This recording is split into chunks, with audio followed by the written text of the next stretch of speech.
Come with me to a magical place where being labeled the Pork Queen is a compliment, where being nice is just a way of life, and where all leaders of the free world must pass through. Welcome to Iowa. Whether you're a current Iowan, an Iowa expat, or an Iowan at heart, this show is for you. This is the Iowa Podcast. Real Iowans, real talk, no drama. I'm Justin Brady, and everything shuts down in the winter sometimes. At least it used to be that way. See, I grew up in Iowa, and things just kind of shut down. And then I went to a magical place called Minnesota. And in Minnesota, they're kind of messed up there. They're a little bit, their brains are frozen. They've frozen over a long time ago. They have not thawed. And in Minnesota, they have a lot of fun in the winter. They make it a thing. They embrace it. And it looks like someone locally here in Iowa is trying to do the same thing. That's why we brought Wade Thompson in here, the owner of Captain Roy's. But Wade, why you're in here is because there's this Shiver on the River thing happening. What is this and when is it? Let's start there. It's on February 15th, it's a week from this Saturday. Opening ceremonies will begin at 10 a.m. and we'll have a live band that will play till 8 p.m. So it's an all-day event. Now, what opening ceremonies for what? Because people don't know what this is. Well, Shiver on the River is kind of like where the Olympics meet the trailer park, I guess you could say. And you were talking about trying to get people out in the wintertime. I don't know if you've, the Freylack family used to own the marina down there, had it from the late 60s up until the mid 90s. And they've been doing this kind of stuff down there ever since then. And Joe Freylack and Kate, his sister, are still involved in the marina. Joe still has a boat down there. His brothers, Dave and Matt, had boats down at the marina. And, they kind of made up having winter fun on the river in Des Moines. And when we took the property over, they were there. And with their blessing, we would like to continue that. So now, how do you do fun stuff on the river? Because the river is not completely frozen over. Well, we're not going to be on the river. We do it. We do it in the lot. Yeah, my insurance man would kill me. But no, we don't encourage people actually to go out on the river. I looked at the river this morning, and you would be going for a swim. So, but that's the way Iowa weather is, and like you said, we're just trying to embrace the cold, get people out in the wintertime, maybe thaw their brain out a little bit, and have some fun. So we came up with a bunch of kooky games, and the first year we did it, we were like, hey, we'll invite 20 of our buddies and see if anybody shows up, and 200 people came. And stuck. It's stuck. When was that? It's a couple years ago? No, this was 7 years ago. Wait, whoa. This was 7 years ago? Yep.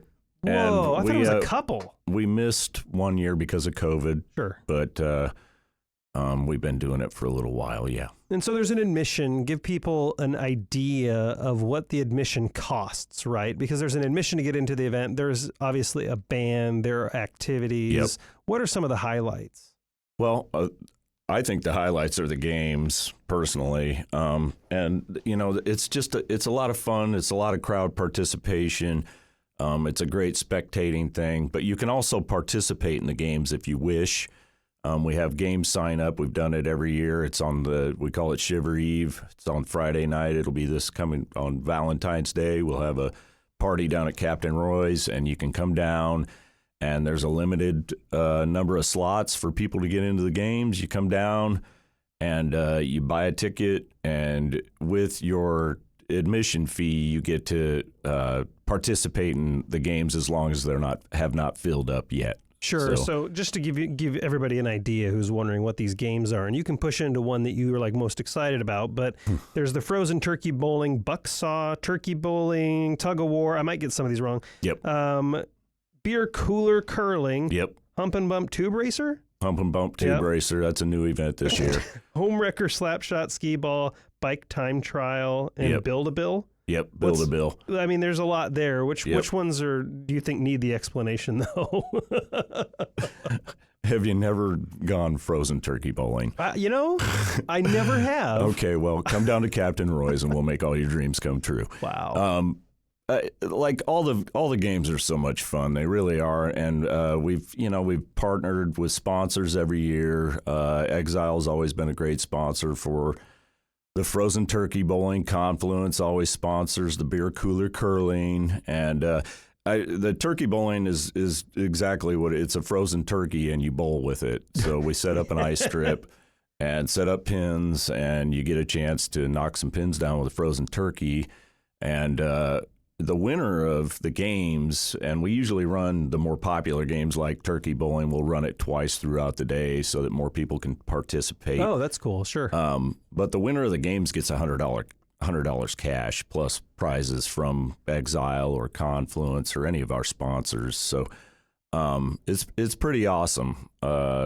Community Choice or Choice Creative is our title sponsor this year. And they are doing the bill to bill. And I don't know if you're familiar with their mascot. They have like the guy campaign. In the tank top and stuff like that. Yeah. So they're going to have a mannequin down there, and you have to put him together and dress him. Great. Yep. And so that's a new game this year. They should just use a real person. That would make it way more awkward. I was talking to Bill Rooney from KGGO, and I was like, you could double as something here during the day. So there's also the tug-of-war. Tug-of-war. And that's between the firefighters and the police? Well, that'll be an exhibition match, which will go on before the actual tug-of-war contest or competition. And we got together with the police and the fire department, and they are going to send teams down, and they will kick it off. And it's all it's a fundraiser also for Folds of Honor. So I don't know if you're familiar with them, but I'm not familiar with that at all. So you'll probably have to tell us, because that was my next question. What is Folds of Honor? Well, they're a great veterans based organization where they help veterans families out with like if their children need tuition for school they do a lot of things. I would encourage you just to go online and read about them, but it's a support organization for veterans that need more support. Exactly. Yeah. Thank you for saying it better than I did. Yeah, that's my job, everybody. I am a podcaster. Thank you. Thank you. Do you have any more questions for me, Wade, on your show? Thank you for having me in your studio. I really appreciate it. Yeah.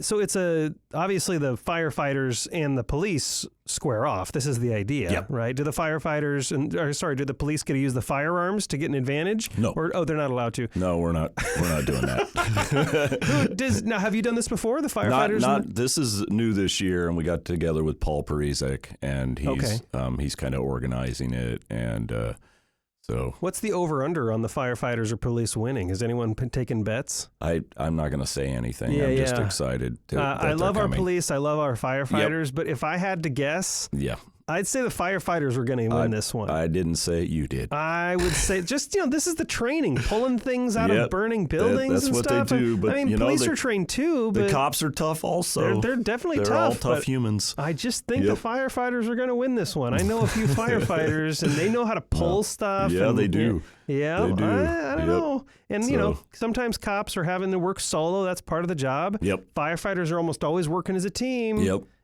Different definition of team. Yep. But yeah, I don't know. Police, you're going to have to put up or shut up. Let's see if you can do it. I think the firefighters are going to win it. Let's go. So you also have live music from, it's a local band? Who's Toaster. This? Yeah. Who's this? What kind of music do they play?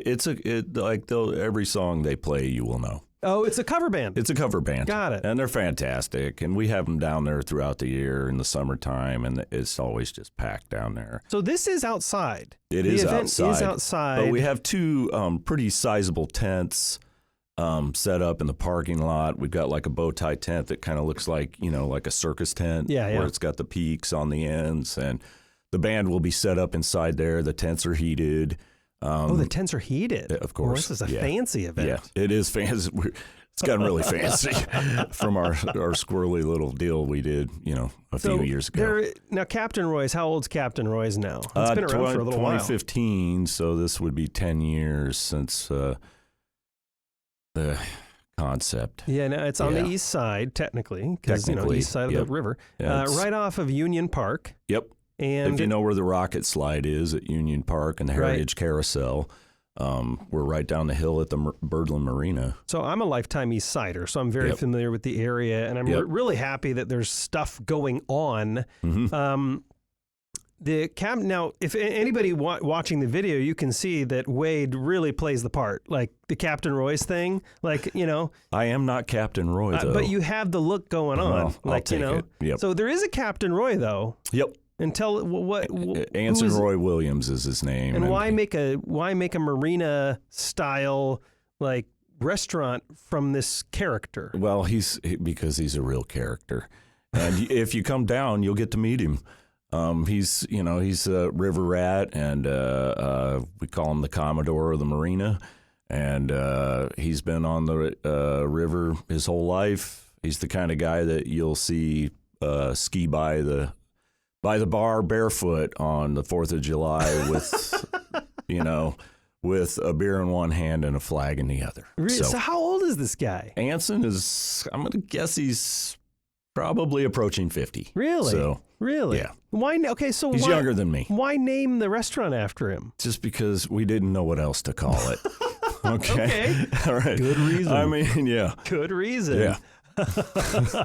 Now, I remember when I was a kid and my uncle used to do tons of stuff on the river, like boating on the river, all that stuff. I feel like people don't do that as much as they used to. Is this true? And I wouldn't know really because I didn't grow up on the river. I think that it's coming back, and with the trail systems that they're talking about putting in to the river. And with our place and with the Birdland Master Plan, which is something else that we're involved in, we've got funding to put a new boat ramp in this year, and they're going to build a new playground at Ding Darling Shelter for the kids, and all of that information is online if you care to look at the Birdland Master Plan, what we're trying to get done down there. Now, area. Tell us a little bit about, because the area is actually really cool down there, and there's a lot of potential. Beautiful. I've heard talkings of the Birdland Master Plan, and of course the River Plan. I know the partnership has been talking about getting rid of the dam, so that it's a separate thing from the Birdland Master Plan. But okay. Thanks for saying that. They obviously would kind of tie together, obviously, but. So tell us a little bit about the Birdland Master Plan and what your involvement is. Well, eventually we would like to, what the plan is that like where Captain Roy's currently sits, they will dredge that out all the way to the other end of the parking lot there. So where the building is now would be underwater. They want to add 100 boat slips to the marina because the marina has a waiting list to get into now. That's at least 100 people deep. Seriously. Well, I had no idea. Yep. So they must obviously they pull their boats in the winter. Yep. Yeah. So, but it doesn't look that busy, does it? It's, I guess, 100 waiting list. That's crazy. I had no idea. Yeah. I mean, it's going to get busier and, as the plan unfolds, but and eventually where Captain Roy's is sitting, like I said, that will be more boat slips. And we will move across Birdland Drive over by the lagoon, and we'll have a new structure. It'll be a 2-story structure, and the Des Moines Rowing Club will inhabit the first floor. Wow. Which gets us up out of the floodplain. Oh, interesting. And that's one of the reasons we can't do any, we can't add on there is because we are in a floodplain. So and there'd be code that wouldn't allow you to do that. That's true. That is true. So the Birdland Master Plan, tell us a little bit more about that. It's just more slips, or is there more to it than that? There's more slips. Like I said, they want to put a playground in over by Ding Darling. They're going to closed the boat ramp that is in our parking lot because it's gotten so busy there in the summertime with Captain Roy's and people trying to access the boat ramp. It's kind of become a headache for everybody. Sure. To pull a boat in there on a Saturday when we're having a concert outside and get it turned around, parked. Oh, that's a great point. So it's become really tough. So they're going to move the boat ramp down Birdland Drive by the Powerboat Club. And it'll be a nice new boat ramp, nice big parking lot, and a lot easier for people to access the river if they want to go boating on it. So well, that's a good point. Like there used to be that marina, or it was up the river a little bit. There are all those iron thing. Like wasn't that a marina of some kind or a docking system of some kind? That doesn't exist anymore. No.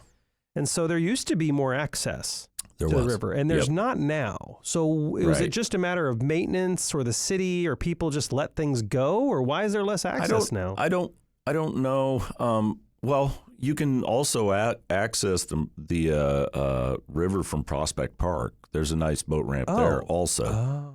And people I don't think that they just don't use it much. So I don't have the answer to that. Yeah, but to your point, doing this project would open up more activity on the river. So if we're not seeing activity on the river, it's probably because how would you access the river? That might be part of it. Yeah, that might be part of it. Yeah, and I think that like I said, I think that there's a resurgence of people starting to look at the river as an asset to the city as opposed to an eyesore. Yeah. And it's, more focus on it, clean it up. We have a lot of groups that come down and do trash pickup days and stuff like that, which is nice. And we try and support all of that stuff at Captain Roy's. Also, like I said, they want to put in a playground at Ding Darling for the neighborhood, for the neighborhood kids. And if you look at the drawings, it's got a skate ribbon in it. Yes. Which is really cool. That is really cool. I think that would be something that would draw more people to the area. Yeah. And just do some infrastructure stuff there that would benefit the neighborhood and the whole city. Remind me, the Birdland Park Plan, or what were you calling it? There's a name for it? The Birdland Master Plan. The Birdland Master Plan. I'm going to write that down so I actually get it right. Yeah. But tell me a little bit. So the Birdland Master Plan, Birdland Park, Des Moines, is there more to it than the 100 slips and your restaurant, of course, the rowing club? Would this open up development for a lot of other stuff to happen down there and kind of create a destination place? I think so. I mean, the sky's the limit on any of that stuff. The Riviera Stage, which is just up the river also. Right. Riverview. Yeah, Riverview. They put that nice facility in there, and they built a great playground there also that is probably one of the coolest playgrounds in town. I don't know if you've ever been there or seen it. Yeah, I have. It's amazing. Yeah. And the Neil Smith bike trail goes through all of that. It's true. And I live in Ankeny currently, and I'm a big cyclist and have been commuting that bike path from Ankeny to Des Moines for 35 years. Yeah. And so we've got the arteries going to this place, and they continue to build connector trails. Des Moines is fantastic for that. You can leave from our doorstep at Captain Roy's and ride close to 200 miles of paved trails. So that is the cycling scene in this town is unmatched. Well, as a lifetime East Sider, except for the time when I moved up to Minneapolis for a little while, as a lifetime East Sider, the East Side and the North Side kind of blend together a little bit from time to time, if you know what I mean. I do. So it's good to see that side of the town, the East Side, and the North Side. It's good to see. It's like at this cool tipping point. We have the Highland Park area. There's a shells going in there. Yep. We have your establishment and the Birdland Master Plan. Yep. We have the bike trails all getting connected, the Riverview Project. Yeah. I feel like the east-north side right there is at its tipping point to becoming a cool destination. It so is. I really appreciate you coming in and sharing about Shiver on the River and, of course, Captain Roy's, which everybody should absolutely check out. What's the website? How do people learn about Shiver on the River? It's shiverdsm.com. Shiverdsm.com. Yeah. And you can, is it really? Yeah. Okay, cool. It is. You were laughing. I was no, like, it what is. did I miss? I'm like, Shiverdsm.com. Yep. And, of course, Wade Thompson with Captain Roy's. Yep. Thank you so much for coming on the I Iowa appreciate you podcast. having me I really on, Justin. appreciate it. Yep. And to my fellow Iowans, Iowa expats, and Iowans at heart, thanks for listening and subscribing to the Iowa podcast.